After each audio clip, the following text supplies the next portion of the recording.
शहर के सबसे बड़े रईस सेठ द्वारका प्रसाद जी अपने बेटे अनिल का रिश्ता मांगने आए हैं। हाँ, उसे अपना घर जमाई बनाना चाहते हैं। अरे तुम्हारी अक्ल पर पत्थर पड़ गया क्या? हमने अनिल को अपना भांजा नहीं, अपना पेट समझकर पढ़ा लिखा कर पाल पोस कर बड़ा किया है, और जब 2 पैसा कमाने की बारी आई है तो किसी अमीर के घर उसको घर जमाई बना रहे हो। अरे भगवान, तुम समझती क्यों नहीं हो? वहाँ अपना बेटा सुखी रहेगा। अजी वो वहाँ सुखी रहेगा तो हम क्या दुखी रहेंगे? सारी जिंदगी मेहनत हमने की और वो फायदा कोई और उठाएगा। एड़ियां रगड़ रगड़ के बुढ़ापे में मरेंगे और वो किसी और का सहारा बनेगा। जाओ जाओ कर इनकार कर दो। अरे इनकार करना उनका अपमान करने के बराबर होगा। अरे तो क्या उनके अपमान के लिए मैं अपनी जिंदगी तमाम कर दूं? मैं अपने कलेजे के टुकड़े को ऐसे नहीं छोड़ूंगी, अपने बच्चे को नहीं जाने दूंगी, अठन्नी तक वसूल कर डालूंगी। तुम हद से ज्यादा आगे बढ़ रहे हो। अरे क्या कर, तुम मार डालोगे क्या? अरे तुम हद से ज्यादा आगे बढ़ती जा रही हो। अरे क्या बात करते हो? माफ करना, आज जिंदगी में पहली बार तो मौका मिला है और तुम कहते हो हद से ज्यादा बढ़ती जा रही हूँ। मेरा घर भर जाने दो, मेरी पुट्ठी गर्म हो जाने दो, उसके बाद मेरे बच्चे को जाना है तो चले जाने दो। और पैसे किधर? और पैसे किधर? नहीं, बाद में लूंगा। जाओ, जाकर हाँ कर दो, मैं राजी हूँ। जाओ। सेठ जी, मैंने अपनी घरवाली को राजी कर लिया है। बहुत अच्छे। बस अब यूँ समझिए कि रिश्ता तय हुआ ही हुआ। साधुराम जी, मैंने आप लोगों की सारी बातें सुन ली है। ये 1 लाख रुपए का चेक है।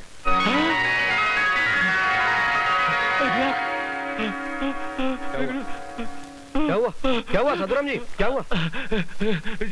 जी कुछ नहीं, बस बेटा दिल और घर से जुदा हो रहा है ना, उसी गम में बस चक्कर आ गया। अरे जी, अनिल बेटा भी आ गया।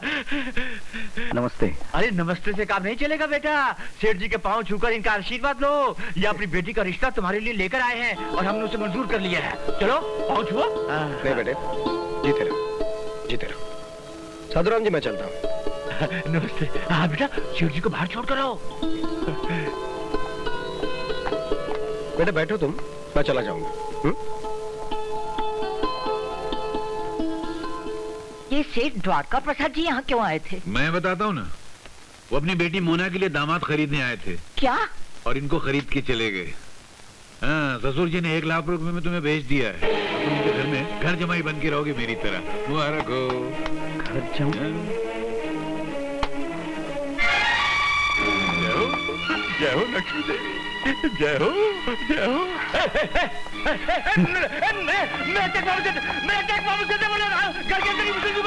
डैडी बताइए ना, कौन सी खुशखबरी है? मैं तुम्हारा रिश्ता अनिल के साथ पक्का करके आया हूँ। क्या? ये रहा आपका चेक। या ये 1 लाख रुपए का चेक मुझे खरीदने के लिए जो मामा जी को देकर आए थे वो लौटाने आया हूँ। मैं गरीब जरूर हूँ सेठ जी, मगर बिकाऊ नहीं हूँ। घर जमाई बनकर मेरी खुददारी को नीलाम करने वालों में से नहीं हूँ।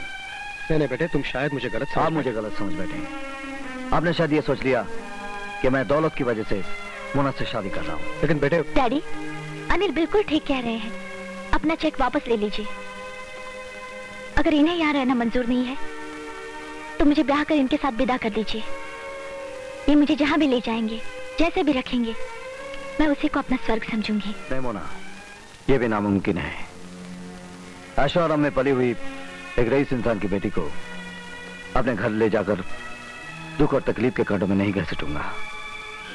मैं तुम्हारे लायक नहीं हूं मोना। इसका मतलब है कि तुम मुझसे ब्याह ही नहीं करना चाहते, और अगर नहीं करना चाहते तो मेरे साथ प्यार का ढोंग करने की क्या जरूरत थी?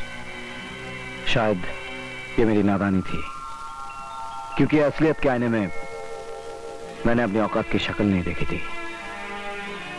शब्दों का सहारा लेकर इनकार करने का ये बहुत अच्छा तरीका है।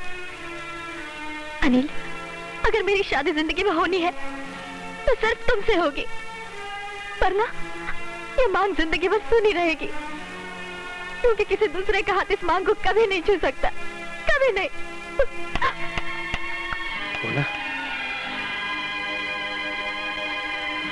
सजीव, सजीव, सजीव,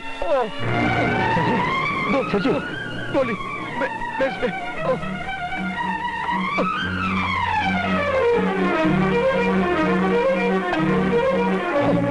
लीजिए।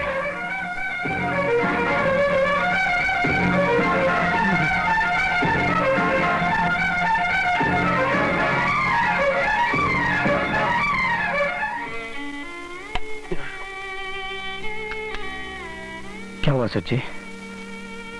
कुछ नहीं।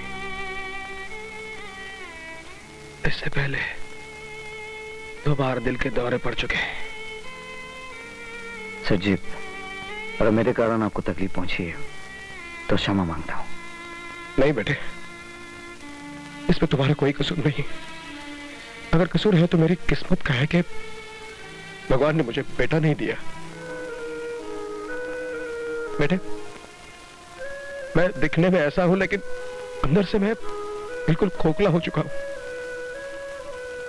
मेरा करोड़ों का कारोबार है, कारखानों में हजारों लोग काम करते हैं, लेकिन असलियत यह है कि मेरे अपने ही लोग मुझे धोखा देकर मुझे नोच नोच कर खाते जा रहे हैं। जानता हूं, और इस बीमारी की वजह से इन सारी जिम्मेदारियों को संभालने की अब मुझ में ताकत नहीं है बेटे। जिस दिन पहली बार मैंने तुम्हें देखा तो ऐसा लगा कि तुम्हारी शक्ल में भगवान ने मेरे पास मेरा बेटा ही भिजवाया है, मेरे हर दुख को मिटाने वाला, मेरे सारे कारोबार को संभालने वाला। मगर बेटे, अगर ये मेरी दौलत तुम्हारे और मोना के प्यार के बीच दीवार बनकर खड़ी है तो मैं मेरी ये सारी दौलत दान देकर उस दीवार को गिरा दूंगा। सर जी, मैं जानता हूं बेटे, घर जमाई बहुत गिरा हुआ शब्द है, लेकिन मैं तुम्हें घर जमाई के रूप में नहीं, मेरे बेटे के रूप में इस घर में लाना चाहता हूं। तुम जैसे बेटे को पाने के लिए ये मामूली दौलत ही क्या, मैं 100 जन्म कुर्बान करने के लिए तैयार हूं। आज आपने मुझे खरीद लिया। इतनी इज्जत, इतना प्यार इस अनाथ को आज तक किसी ने नहीं दिया। आपके इस प्यार के लिए आपका ये बेटा सब कुछ करने को तैयार है बाबूजी।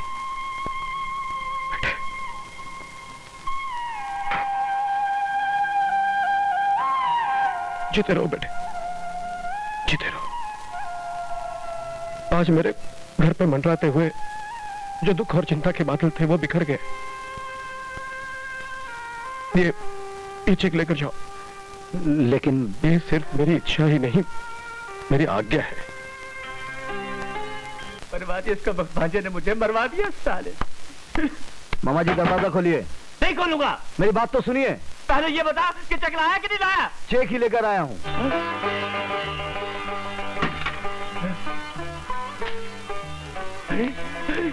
जय हो लक्ष्मी मां, जय हो जय हो जय हो।